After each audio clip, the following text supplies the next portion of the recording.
All right, let's dive right in. Today, we're cracking the code on the secret language that basically runs our entire global economy. It's a system that touches pretty much every single physical thing that crosses a border, from the coffee in your cup to the phone you might be holding right now. So, I want to start with a bit of a riddle for you. What on earth could a live chicken, a wooden guitar, and a car with no wheels possibly have in common?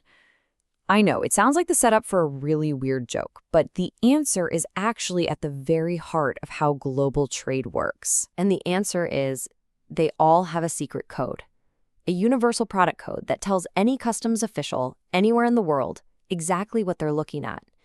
This code is part of a global language called the Harmonized System, or the HS. It's really the unsung hero that keeps commerce moving. But it wasn't always this simple. Before 1988, things were chaotic. A single product could have up to 17 different codes depending on which country it was going to. I mean, can you imagine the confusion? It led to so many errors, huge costs, and massive delays. It was a total logistical nightmare. So to fix this mess, the World's Customs Organization started this massive project back in the 70s. And after almost 20 years of work, in 1988, the Harmonized System was officially launched. It created one single standard language for everything.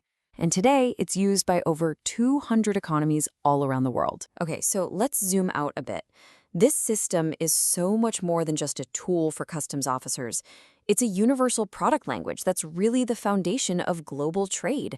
It's used for setting policy, for collecting all that economic data, and even for tracking the flow of goods around the planet. So how does it all work? How do you actually find the right code for any given product? Well, the secret is in 6 principles called the General Interpretive Rules, or the GIRs.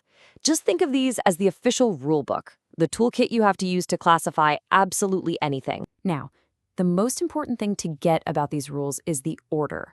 You have to apply them in a strict sequence. You always start with Rule 1. If that doesn't solve it, then you move to Rule 2, then Rule 3, and so on. You can't skip ahead. It's literally like leveling up in a game. All right, so Rule 1 is the golden rule, because honestly, it solves most cases right off the bat.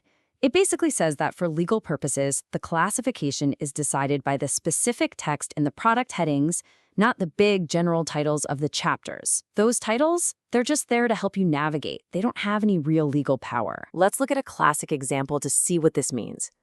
You've got a revolver. Now, it's made of metal, so your first thought might be, okay, let's put it in Section XV, base metals. Seems logical, right? But Rule 1 says, nope, ignore that title. You have to look at the specific headings. And there's a heading in Section X19 for arms and ammunition. That's way more specific, so that's the one that wins. That seems pretty straightforward for a single item.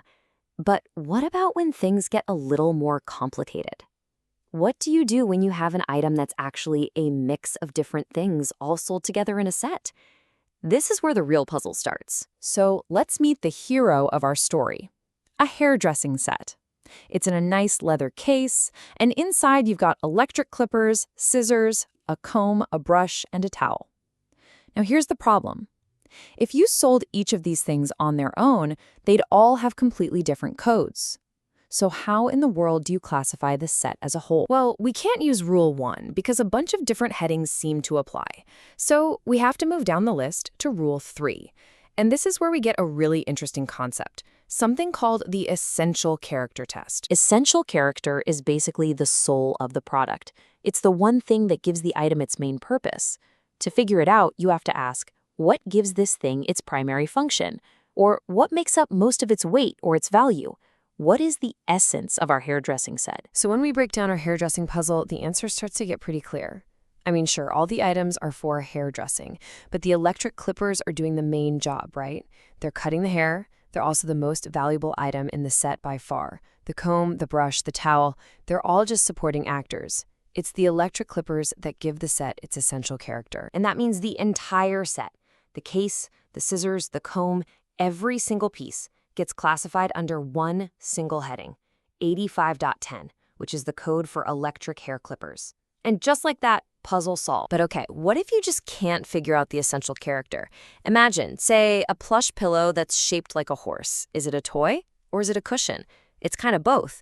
Well, the rules have a final tiebreaker for this exact situation, Rule 3C. You just classify the item under whichever heading appears last in numerical order in the book. So stuffed toys is 95.03, which comes after cushions at 94.04. The toy code is higher, so it's a toy. All right, we figured out the product itself. But what about the box it comes in? This is a really practical question that importers deal with all the time. And luckily, Rule 5 gives us the answer. Rule 5 is pretty smart. It says if a container is specially shaped for an item, meant for long-term use, and sold with it, think of a camera case sold with a camera, it just gets classified with the camera. Simple. But if the container is meant for repetitive use, like those big metal drums for shipping gas, it has to be classified separately, under its own heading. So, we've walked through the rules, we've solved the puzzles, but why does this all matter so much? Why should we care about getting this number right? Well, because this isn't just some academic game. This code has huge, real-world consequences. Getting the HS code right is, and I'm not exaggerating, everything. It determines the taxes and duties you pay. It decides if your product gets a discount under a free trade agreement. It's the data that governments use to make economic policy. And if you get it wrong, you're looking at fines, huge delays, or even having your goods seized. This number isn't just a code. It's money, it's data, it's access. So there you have it, the secret language of global trade. Maybe not so secret anymore, right? Now you know the rules of the game. It's this incredible, invisible system that lets all the products we use every day travel from a factory on one side of the world right into our hands. Which leaves me with one last question for you. Now that you know how it works, what's the secret code for the phone in your hand?